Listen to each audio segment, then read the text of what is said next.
Baca! Aluno gênio e lindo, pensou mesmo que havia aprendido toda a bioquímica apenas com isso? Moleque preguiçosinho de merda! O símbolo do estudante relaxado brasileiro. Vou decorar a palavrinha, ligação peptídica, monossacarídeos, disacarídeos, ciclo de Krebs. Dá! Para cada coisa que se aprende na ciência, 10 novas dúvidas devem surgir. Como os carboidratos são armazenados? O que ocorre quando há falta de carboidratos? Como funcionam os hormônios em situações de ganho e perda de peso? E os lipídios? Como a energia excedente é transformada em tecido gorduroso? E os ácidos nucleicos, os compostos nitrogenados? Baca, Batexi! Só porque você aprendeu um pouquinho a mais do que o seu minúsculo cérebro tinha, não pense que acabei com você. Imundo! Oi, já chega, senhora bioquímica. Hã? Quem está aí? Sou um cara que é professor por diversão.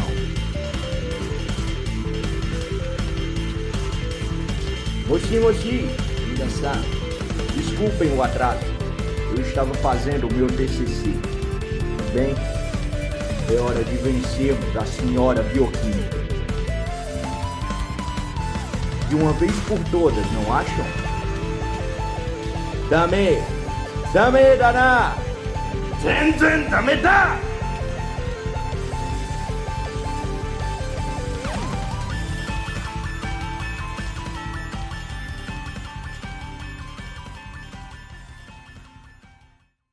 Na aula de hoje, a gente vai falar sobre o metabolismo de glicogênio. O nosso corpo ele precisa de uma forma de armazenar energia. Na verdade, vocês conhecem uma forma que é a gordura, o tecido adiposo. É uma das formas que os animais têm de armazenar energia. Só que a mobilização do tecido adiposo, a transformação, a conversão de gordura em energia, é um processo um pouco mais lento. E como é que você sabe disso? Bem, você já deve ter tentado perder peso. Então, o processo de perda de peso é demorado. O processo de perda de peso saudável, viu? Sem você perder massa muscular. É um processo demorado. Então, a mobilização de gorduras não é um processo rápido. A gente precisa de uma forma de armazenar energia, de um modo que a gente possa usar essa energia de forma rápida. Um armazenamento assim, de uso um pouco mais rápido do que a gordura. Essa forma é o glicogênio. Tanto é que o glicogênio ele se esgota rápido. Quando você tem glicogênio armazenado no seu corpo, principalmente no seu músculo, ele se esgota rápido. No músculo, ele pode se esgotar em um só treino. Tipo, um treino pesado que você fez na academia, você esgotou os estoques de glicogênio. E no resto do corpo, você pode levar até 24 horas para usar todo a maioria do seu estoque de glicogênio. Então, é uma energia que pode ser usada mais rápida e que é armazenada dessa forma. Então, é uma energia que é armazenada de forma que pode ser usada mais rapidamente do que as gorduras. Essa é a diferença essencial entre o armazenamento na forma de glicogênio e na forma de gordura. Então, lembra, nosso corpo precisa armazenar energia. Ele pode armazenar energia na forma de gordura ou na forma de glicogênio. Na forma de gordura, você consegue armazenar energia de forma mais eficiente. Você consegue armazenar mais energia. Porém, a mobilização dessa energia é mais lenta. Então, não pode ter só essa forma de armazenamento. Nós precisamos de uma forma de armazenamento que o uso seja rápido. Essa forma é o glicogênio. E nessa aula a gente vai entender como o glicogênio é formado e como ele é quebrado quando você precisa dele. O metabolismo de glicogênio ele é relevante, por exemplo, para a nutrição. O pessoal da nutrição, principalmente nos dias de hoje, que a nutrição voltada para o ganho de massa muscular, perda de peso, recomposição corporal está muito em alta, né? É a nova tendência, todo mundo quer ficar gostoso, né? E o metabolismo de glicogênio vai ser muito importante para você dominar esse processo. O glicogênio ele vai ser armazenado quando você tem excesso ou de glicose ou de alguns produtos intermediários da via glicolítica. Então, e que via glicolítica é essa? Tudo que nós já estudamos até aqui, basicamente. Quando você começa um processo de perda de peso, o glicogênio ele se esgota logo nos primeiros dias. Então, geralmente, quando você começa uma dieta, por exemplo, low carb, que é baixo carboidrato, você perde uns 4 quilos na primeira semana. Aí você diz, eita, caralho, a dieta tá dando certo, viu? Low carb é muito bom. 4 quilos na primeira semana. Mas a maioria disso foi glicogênio, que era o seu estoque, que eu falei que ele acaba rápido, o estoque de glicogênio, ele se esgota rápido. Glicogênio e água, porque você precisa de água também quando você armazena carboidrato. Então você acaba liberando isso. Então os 4 quilos da primeira semana da dieta low carb, você não perdeu gordura, você perdeu gordura, mas você perdeu em boa parte glicogênio e água. Outra coisa, quando você está fazendo uma dieta de perda de peso, você nota que você vai ficando mais fininho, os seus músculos vão afinando e você, porra, tô perdendo músculo aqui com essa dieta. Na verdade, você perdeu o glicogênio, por isso que você parece mais fino, sabe? Seus músculos não estão inchados, porque o músculo, ele armazena glicogênio. A gente vai ver que o glicogênio, ele é armazenado, o metabolismo dele ocorre principalmente, tem todos os tecidos, mas os principais são fígado, músculos e rins. Então o músculo ele tem glicogênio. Quando você está bem alimentado, quando você não está em déficit calórico, o seu músculo ele tem o glicogênio e isso faz você ficar um pouco mais inchado. Quando você começa uma dieta de perda de peso, você acaba com os seus estoques de glicogênio e aí o músculo ele fica bem menor, porque justamente não tem o glicogênio e a água, que eu falei que tem que ter. Quando você armazena carboidrato, você também tem que ter água ali para diluir. Quando você começa uma dieta de perda de peso, você perde glicogênio e água e o seu músculo fica mais fino. E aí o que é que acontece? Geralmente as pessoas se assustam porque acham que estão perdendo músculo e elas voltam a comer muito. E aí como os estoques de glicogênio se repõem, o músculo incha novamente, você, eita, eu estou mais forte, tenho que comer mesmo. E aí eles ficam nesse ciclo infinito. Mas enfim, já deu para entender que o glicogênio ele é uma forma de armazenamento de uso rápido, diferente das gorduras, e que ele da mesma forma se esgota rápido também. E que o metabolismo de glicogênio é importante principalmente nas dietas mais atuais que são de recomposição corporal, pessoas que querem ganhar músculo e perder gordura. Eu não sou clínico, então eu não posso ensinar a vocês como vocês vão manipular isso aí das pessoas de nutrição, mas aqui você vai aprender os fundamentos por trás disso, a bioquímica por trás.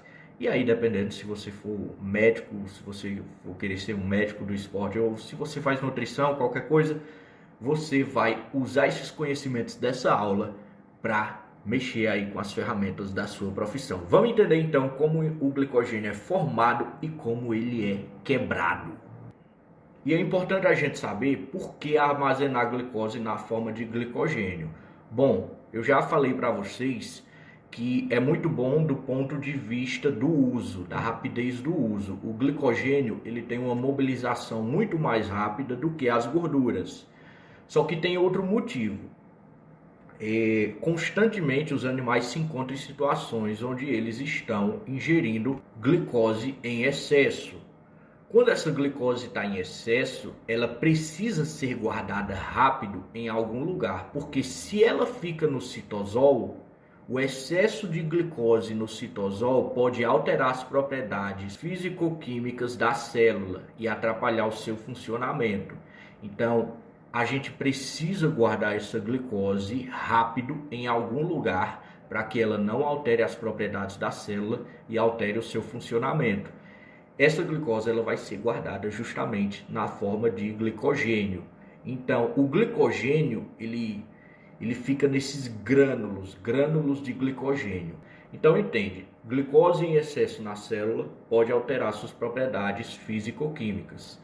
Para evitar isso, a gente compacta em grânulos de glicogênio. Esses grânulos de glicogênio são várias cadeias ramificadas de glicose, juntas ali empacotadas, e assim elas não atrapalham o metabolismo das células.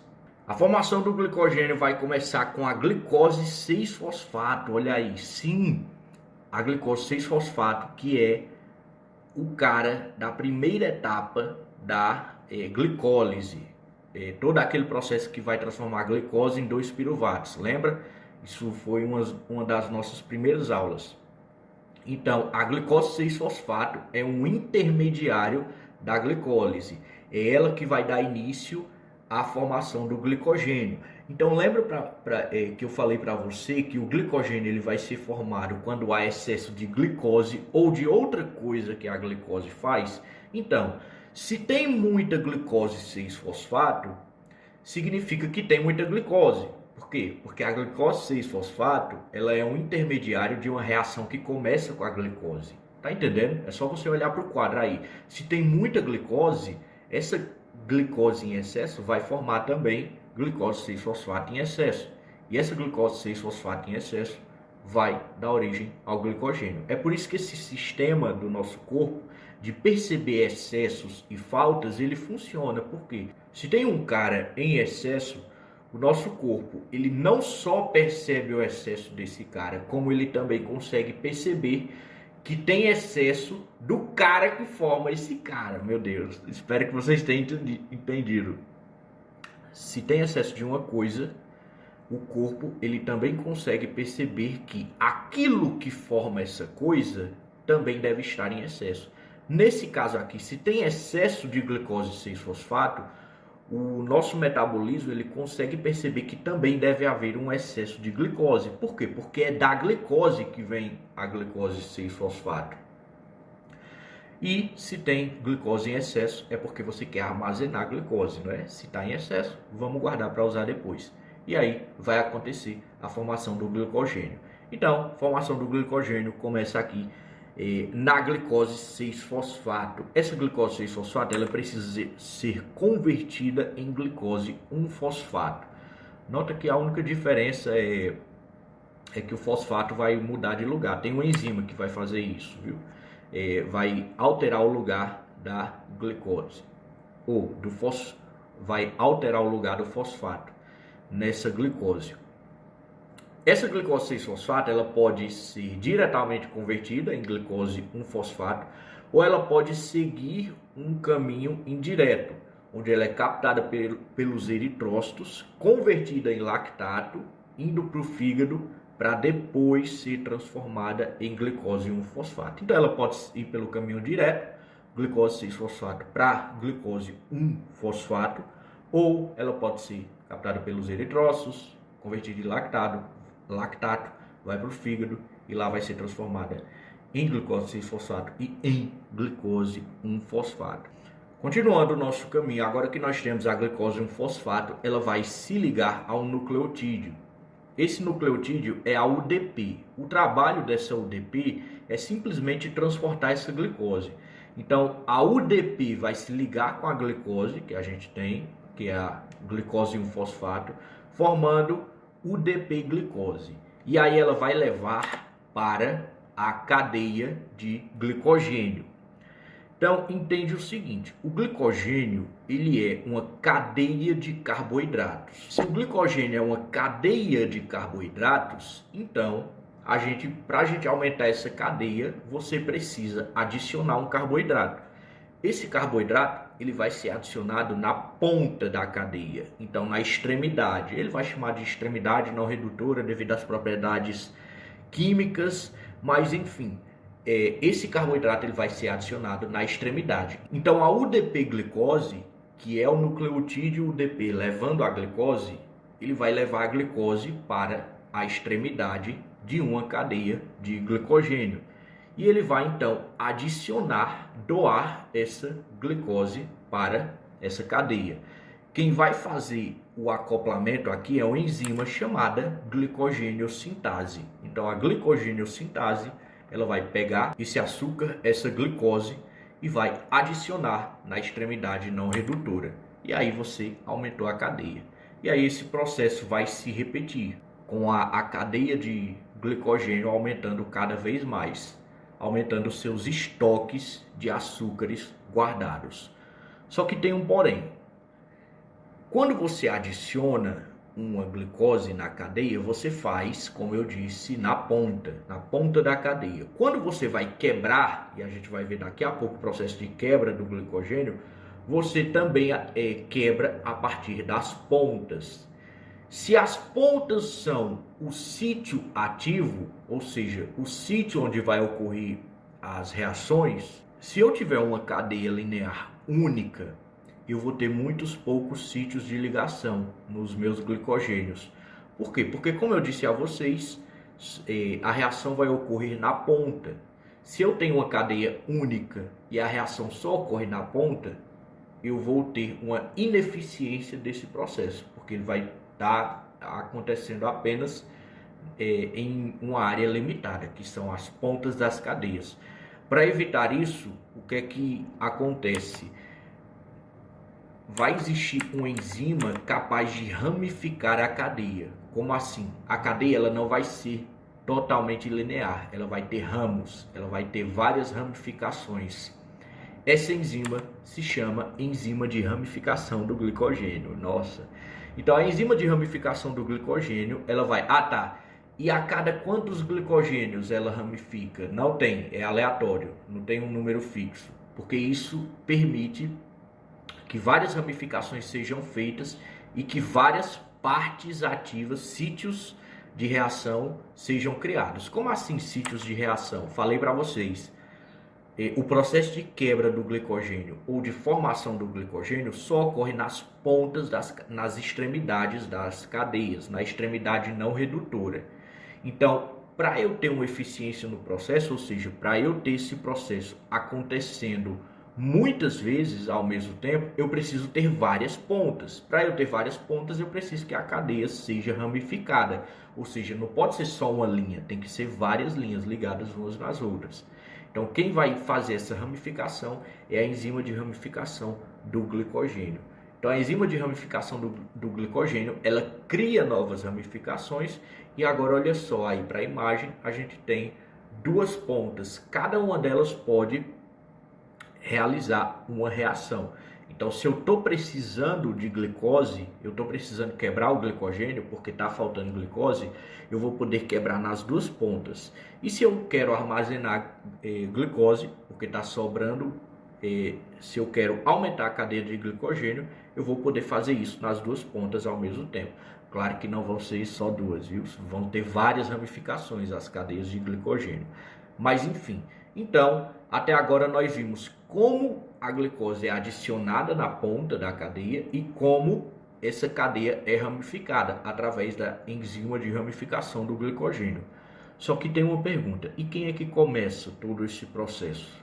Porque são essas enzimas também que começam a formação de uma nova cadeia de glicogênio? Não. Quem vai começar uma nova cadeia de glicogênio do zero, porque nós vimos que tem uma enzima que adiciona o carboidrato à ponta da cadeia. E nós vimos que tem uma enzima que ramifica, só que nenhuma delas consegue começar uma nova cadeia de glicogênio do zero. Quem começa isso é a glicogenina. Então a glicogenina está ali ligada a uma estrutura chamada TIR. E essa estrutura chamada TIR, ela vai receber uma glicose e vai receber de quem? Da UDP-glicose. Lembra que esse nucleotídeo ele é o cara que vai ficar levando a glicose durante esses processos? Então, essa UDP-glicose ela vai doar a glicose para essa estrutura TIR que está na glicogenina, que é a enzima que começa a formação do glicogênio. E aí, depois disso, o processo vai se repetir até que nós tenhamos 8 açúcares doados. Quando você tiver 8 açúcares doados para essa cadeiazinha, pronto, está feita uma nova cadeia de glicogênio. Então, lembra como a cadeia de glicogênio começa, como ela é formada. Vai ter a glicogenina ligada a uma estrutura TIR. Essa estrutura TIR vai receber uma glicose, da UDP-glicose, e ela vai receber 8 vezes. Quando esse processo se repetir 8 vezes, aí nós vamos ter uma nova cadeia de glicogênio. E aí, para aumentar essa cadeia, quem vai entrar em ação são aquelas duas enzimas que nós acabamos de ver. A glicogênio-sintase, que vai adicionar novas moléculas de glicose para a extremidade não redutora da cadeia, e a enzima de ramificação do glicogênio, que vai ramificar para que nós tenhamos várias extremidades não redutoras que podem reagir. Essa é a forma que o nosso corpo tem de armazenar glicose. E como o glicogênio é quebrado quando a gente precisa usar? Então vamos lá, você começou uma dieta de perda de peso, low carb, você escolheu fazer a low carb, seu nutricionista escolheu, e aí você está notando os seus músculos diminuírem de tamanho. E você está pensando, eita, essa dieta está me fazendo catabolizar. Não, na verdade você está perdendo seu glicogênio. Então, o glicogênio ele vai ser usado em momentos de necessidade. E essa necessidade não precisa ser uma necessidade, nossa, estou passando fome, porque aí seria um processo que você já estaria mobilizando as gorduras. O glicogênio ele se esgota muito mais rápido. Se você passar um dia comendo muito pouco carboidrato e sua glicemia ficar muito baixa, você já vai ter uma mobilização do glicogênio, principalmente se os seus níveis de glicose estiverem abaixo do que é necessário. Então você já vai ter uma mobilização do glicogênio.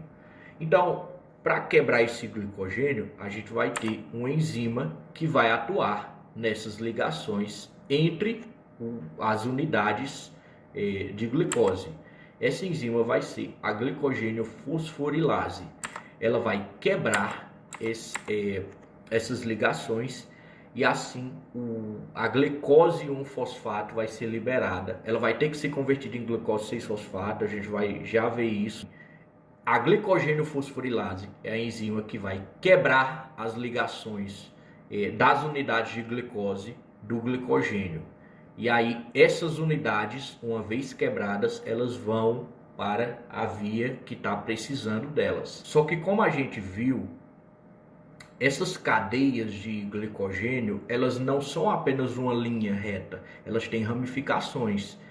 Ocasionalmente eu preciso quebrar essas ramificações também. Geralmente isso acontece quando a glicogênio fosforilase está lá quebrando ligações e ela nota que ela está a 4 unidades de distância de uma ramificação. Ela vai parar e aí quem vai entrar em ação é a próxima enzima, que é a amilo 1,6-glicosidase. Essa amilo 1,6-glicosidase, ela vai quebrar a ramificação e aí depois que ela quebra a ramificação, a glicogênio fosforilase ela continua quebrando as unidades para disponibilizar essa glicose para o nosso corpo. Vamos ver aqui o esqueminha. O esquema que eu mostrei para vocês foi eu que fiz. Esse aqui é o esquema do Lehninger. Então nós temos aí a extremidade não redutora e nós temos a cadeia de glicogênio. Aí a glicogênio fosforilase ela vai atuar quebrando a unidade da extremidade não redutora e transformando ela em glicose 1-fosfato para ser disponibilizada para quem está precisando. E aí a cadeia continua. A glicogênio fosforilase ela vai continuar até ela notar que ela está a 4 unidades de distância da ramificação. Quando ela notar isso, o que é que vai acontecer?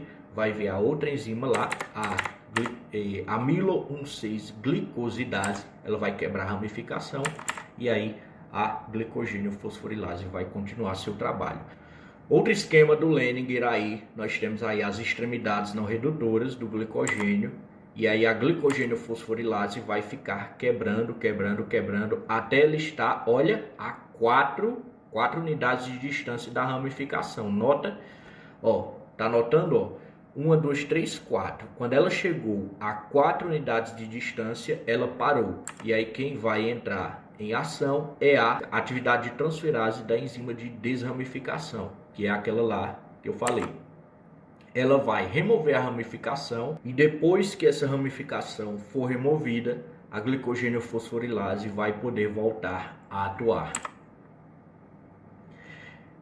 Então essa glicose 1-fosfato que a gente quebrou, lembra? O que aconteceu agora foi que a gente quebrou cadeia de glicogênio para pegar os açúcares e usar, porque está faltando.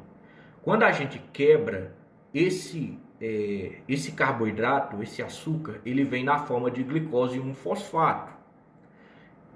Só que a gente não pode usar ele na forma de glicose 1-fosfato. Ele tem que ser convertido para glicose 6-fosfato. Porque se você lembra do começo da aula, tudo começou com a forjadura dos grandes anéis. Não, tudo começou com a glicose 6-fosfato.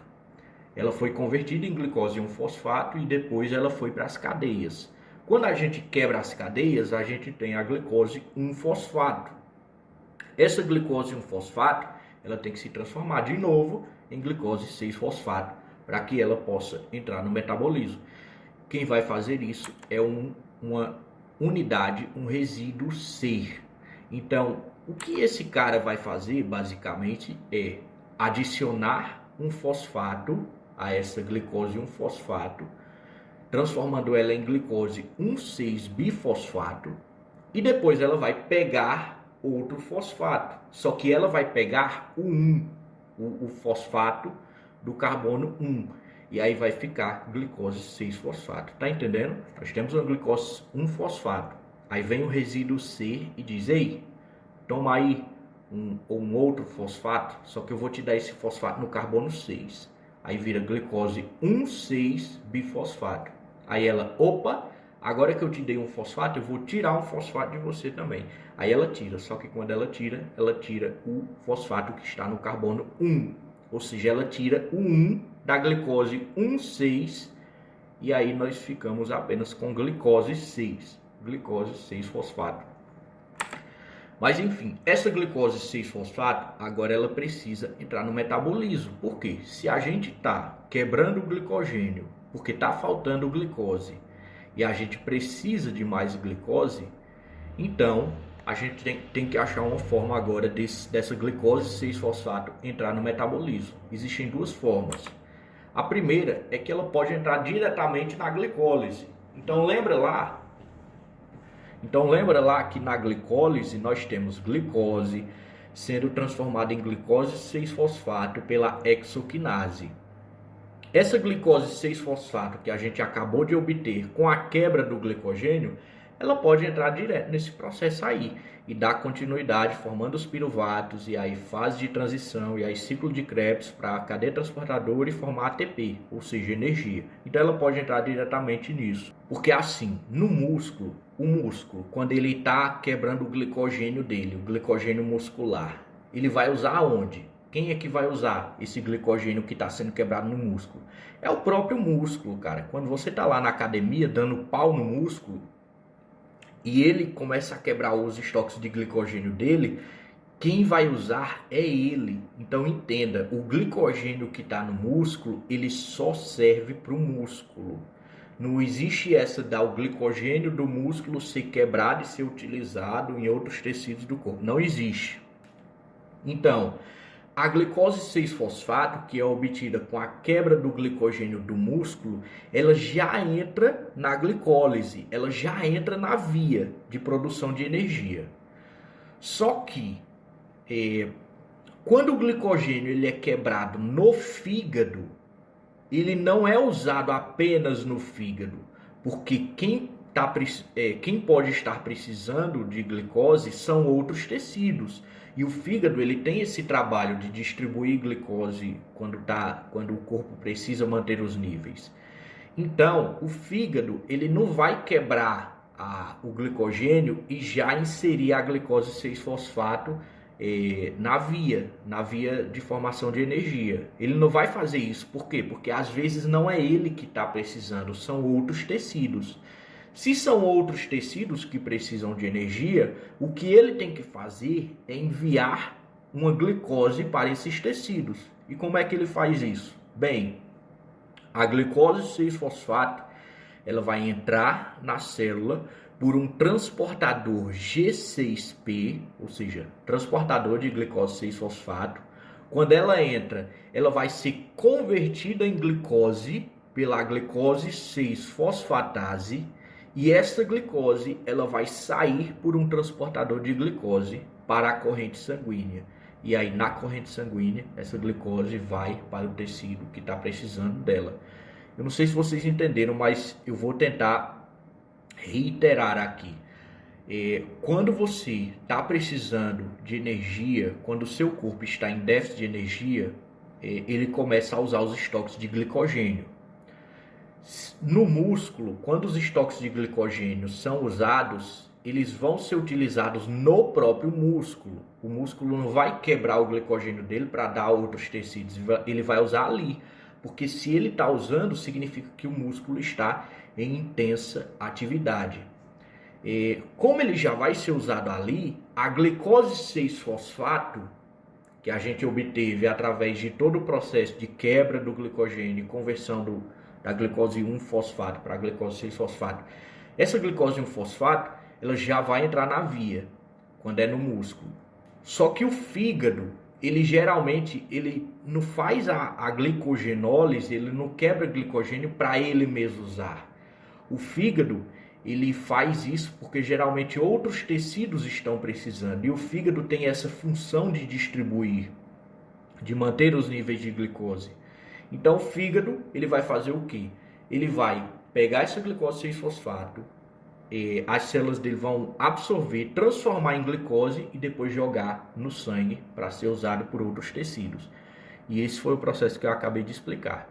Com a glicose 6-fosfato entrando pelo transportador, sendo convertida pela glicose 6-fosfatase, depois a glicose ela é transportada para fora, vai para a corrente sanguínea e vai para quem está precisando.